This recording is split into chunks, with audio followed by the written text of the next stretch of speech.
네, 안녕하세요. 주식은 역시 기릿의 히릿입니다. 안녕하세요, 기린이 분들. 오랜만이네요. 주식 시장이 많이 안 좋아서 많이들 힘드실 텐데요. 당장 어떻게 대응할지가 더 문제인데, 그래도 다시 시장이 좋아졌을 때를 대비해서 알아둬야 될 내용들이 있는 것 같아서 오늘 이 영상을 준비해봤습니다. 이번 주에 나온 전문가들의 전망을 보니까 이번 하락이 끝나면 이 새 정부의 경제정책 방향이 주식 시장에 좋은 영향을 줄 거라고 하는데요. 그럼 간단하게 어떤 내용들이 있었는지 빠르게 살펴보도록 하겠습니다.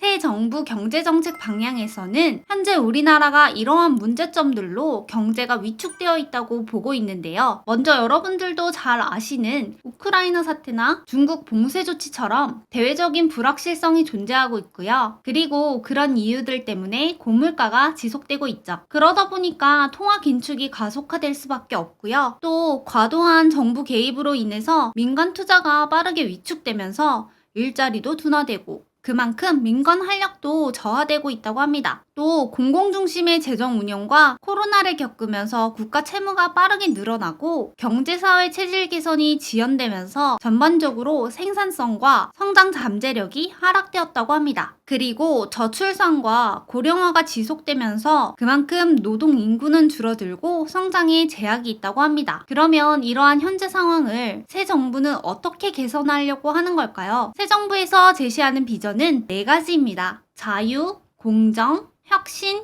연대. 먼저 자유는 민간과 기업 중심의 성장을 의미합니다. 규제를 완화하고 정부는 과도한 시장 개입을 하지 않겠다고 합니다. 그렇게 자유를 보장하되 불공정 행위는 감독을 강화하고 전반적으로 공정한 기회를 보장하겠다고 합니다. 혁신의 경우에서는 과학기술 기반 산업을 육성하고 성장을 위해서 전방위적 체질 개선을 하겠다고 합니다. 연대에서는 취약계층 중심의 맞춤 복지를 통해서 삶의 질을 개선하고 국제사회와 연대를 강화하는 것이 목표라고 합니다. 그러니까 일단 정부는 간섭을 줄이고 민간 중심으로 성장할 수 있도록 해보겠다. 이런 이야기인 것 같은데요. 그리고 거기서 혁신 산업을 중심으로 지원을 하겠다는 거죠. 그래서 새 정부는 저성장 극복과 성장 그리고 복지 선순환을 경제 목표로 하고 있습니다. 그럼 정부에서 제시한 새 정부 경제 정책 방향이 어떤 것들이 있는지 5가지 포인트를 알아보도록 하겠습니다. 먼저 가장 중요하겠죠? 우리 생활과 가장 관련이 있는 민생 안전에 대해서 먼저 살펴볼게요. 지금 유가가 정말 많이 비싸죠? 유류세는 현재 30% 인하를 하고 있는데요. 이걸 5개월 더 연장해서 연말까지 유류세를 인하하겠다고 합니다. 그리고 주거비 지원인데요. 월세액의 공제율을 올리고 주택 임차자금, 원리금, 상환액 소득 공제 한도를 확대하겠다고 합니다. 그리고 5G가 보편화되고 있는데 요금제는 너무 비싸죠. 특히나 어르신들과 청소년 같은 경우에는 5G 요금제가 부담스러울 수밖에 없는데요. 이들 특성에 맞게 저렴한 5G 요금제 출시를 유도한다고 합니다. 그리고 기저귀값, 본유값 너무 비싸죠. 부가세를 영구적으로 면제한다고 합니다. 그리고 친환경 차량을 구입하면 개별소득세가 감면되잖아요. 이 개별소득세 감면을 연장한다고 합니다. 24년까지 하이브리드 차는 최대 143만원, 전기차는 최대 429만원, 수소차는 최대 572만원을 감면받을 수 있다고 해요.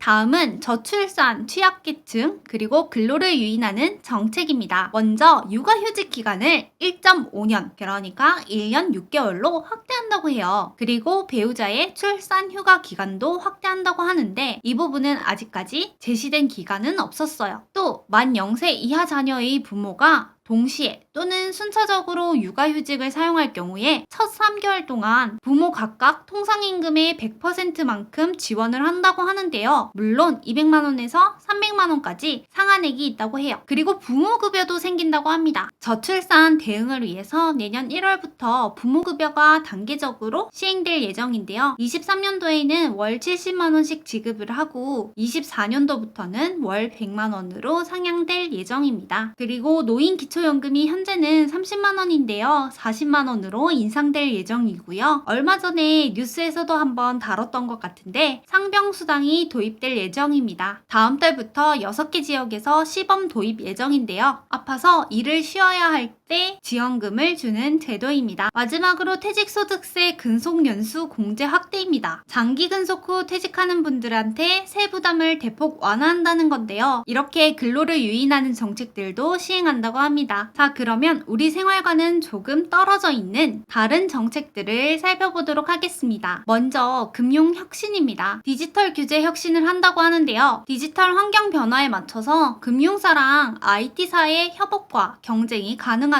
제도적 기반을 강화하고 금융산업 규제 전반을 개선할 예정입니다. 아마도 전통 금융사보다는 IT를 기반한 금융사들이 더 수혜받을 수 있는 확률이 높다는 시각도 있었습니다. 물론 아직까지 구체화되지 않았기 때문에 이 부분은 그렇게 참고하시면 될 것 같아요. 그리고 디지털 자산도 디지털 자산 기본법을 제정해서 제도화한다고 하고요. 가상자산의 과세에 대해서도 2년 동안 유예한다고 합니다. 원래는 23년도부터 과세할 예정이었는데요. 또 유예가 돼서 2025년부터 20%를 과세하고 기본 공제 금액은 250만 원이라고 합니다. 그리고 진짜 중요한 내용이죠. 금융투자소득세 이야기도 나왔습니다. 결론적으로 2년 동안 유예한다는 건데요. 원래는 내년부터 금융투자소득세가 도입돼서 금융투자를 통해서 소득을 가지게 되면 거기에 대해서 세금을 매기는 거였는데요. 이게 2년 동안 유예된다고 합니다. 그리고 국내 상장 주식의 양도세 부과 기준이 변경되었습니다. 현재는 종목당 10억 원 이상 그리고 종목당 일정 지분율 이상을 보유하고 있을 경우에 양도소득세가 부과되는데요. 특히 직계가족이 보유한 것도 합산돼서 양도소득세가 부과되고 있었죠. 이러한 부과 기준을 바꿔서 초고액 주식 보유자, 그러니까 종목당 100억 원 이상을 가지고 있는 사람들한테만 양도소득세를 부여한다고 합니다. 그리고 증권거래세도 선제 인하한다고 합니다. 원래는 내년부터 금융투자소득세가 도입되면서 증권거래세가 0.2%로 인하할 계획이었는데요. 금투세는 유예하지만 증권거래세 인하는 선제적으로 시행하겠다고 합니다. 그리고 마지막으로 외환시장의 선진화 추진인데요. 해외 소재의 금융기관이 국내 외환시장에 참여할 수 있도록 허용하고요. 개장 시간을 연장한다고 합니다. 개장 시간의 연장은 단계적으로 시행할 예정인데요. 먼저 1단계로는 런던 시장이 마감되는 한국 시간으로 2시까지 연장하고 향후에는 24시간까지 단계적으로 확대할 예정이라고 합니다.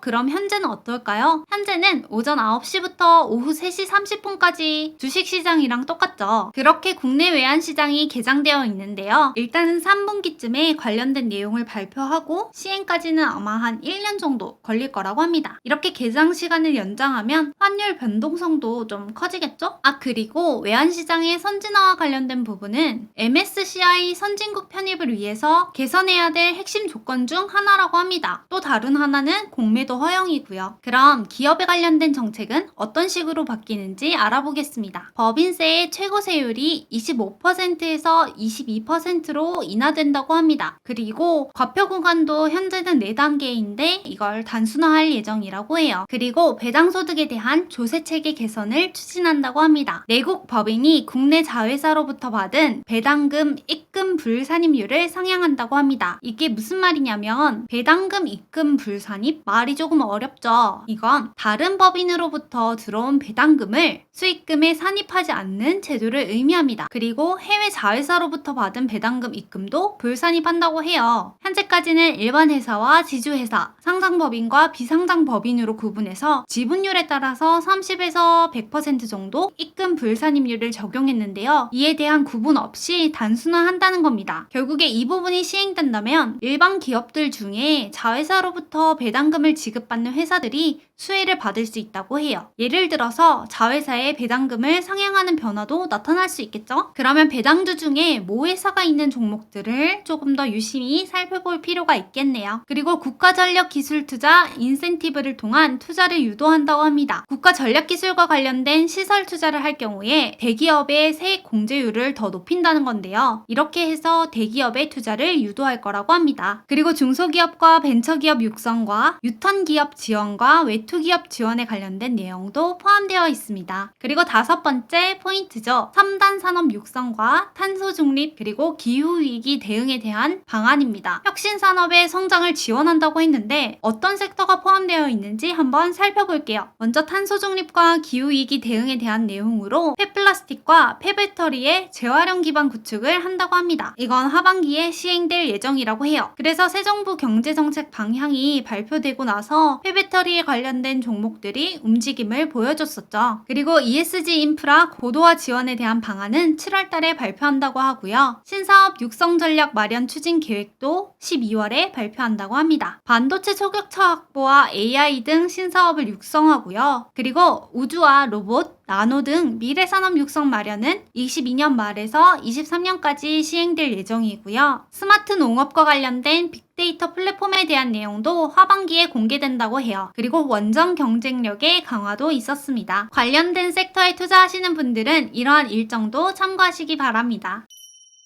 그리고 마지막으로 앞에서 살펴보지 못했던 우리 생활과 밀접한 관련이 있는 다른 정책들도 살펴보도록 하겠습니다. 먼저 연금개혁을 추진한다고 합니다. 연금개혁 같은 경우에는 계속해서 필요성이 제기되고 있는데요. 일단은 국민연금 개선안을 하반기 내에 마련하고 개혁을 추진할 예정이라고 합니다. 그리고 여기서 또 중요한 건 사적연금의 납입 한도를 상향한다고 해요. 연금저축이랑 IRP 계좌를 사용하시는 분들이 있을 텐데요. 원래 납입 한도가 연금저축 같은 경우에는 400만 원이잖아요. 이걸 600만 원까지 상향한다고 하고요. 연금저축이랑 IRP 계좌를 둘 다 사용하시는 분들은 한도가 700만 원인데 이걸 900만 원까지 상향할 예정이라고 합니다. 그리고 청년 장기 자산 형성을 위한 지원 상품. 예전에 우리가 한번 영상으로 살펴봤었죠. 청년 도약 계좌라고 해서 1억 통장이라고 불리기도 했었죠. 그 상품을 23년도에 신설할 예정이라고 합니다. 어떤 식으로 나올지 기대가 되네요. 그리고 청년을 위한 새로운 유형의 주택 사전 청약을 연내에 개시할 예정이라고 하고요. 또 청약에서 추첨제를 확대할 예정이라고 합니다. 그리고 250만 호 이상의 주택 공급을 할 예정이고 거기에 관련된 로드맵 마련이 3분기에 발표될 예정이라고 합니다. 건설에 좋은 흐름이 나왔으면 좋겠네요. 그리고 생애 최초 LTV가 현재는 60에서 70%인 것을 80%로 완화한다고 합니다. 대출 한도도 4억이던 걸 6억으로 확대할 예정이라고 하고요. 이것도 3분기에 시행될 예정이라고 합니다. 서민 안심 대출도 시행할 예정인데요. 고금리나 변동금리 주택담보대출을 저금리와 고정금리로 대환하는 서민 안심 대출이라고 합니다. 그리고 저금리의 소액대출도 확대할 예정이라고 해요. 자, 여기까지 새 정부가 보고 있는 문제점이 뭔지 그리고 어떤 식으로 경제정책을 운영할 건지 제시하는 목표를 확인했는데요. 아무래도 법인세 최고세율 인하라든지 각종 투자 세액 공제라든지 그리고 여기에서 나오지 않았지만 종합부동산세 완화 같은 주요 정책들은 국회의 동의가 필요한 상황입니다. 그런데 전체 의석의 과반을 차지하고 있는 게 일단 야당이기 때문에 야당의 동의가 있어야 시행을 할 수 있겠죠. 그래도 어쨌든 정부의 정책 기조를 확인할 수 있었고 또 정부가 어떤 신사업들을 지원할 예정인지도 확인할 수 있었네요. 자, 그리고 제가 추가적인 자료를 하나 더 가져왔습니다. 바로 얼마 전부터 대기업들이 발표했던 투자 금액과 어떤 산업에 투자할 건지에 대한 내용을 정리한 표입니다. 아무래도 이러한 산업들에 돈이 몰린다면 그만큼 또 성장할 수밖에 없겠죠. 필요하신 분들은 스크린샷 찍으시고요. 3초 있다 넘어갈게요. 자, 그럼 여기까지 새 정부 경제정책에 대해서 알아봤는데요. 지금까지 함께 공부해주셔서 정말 감사합니다. 지금까지 혜리씨였습니다. 빠이요!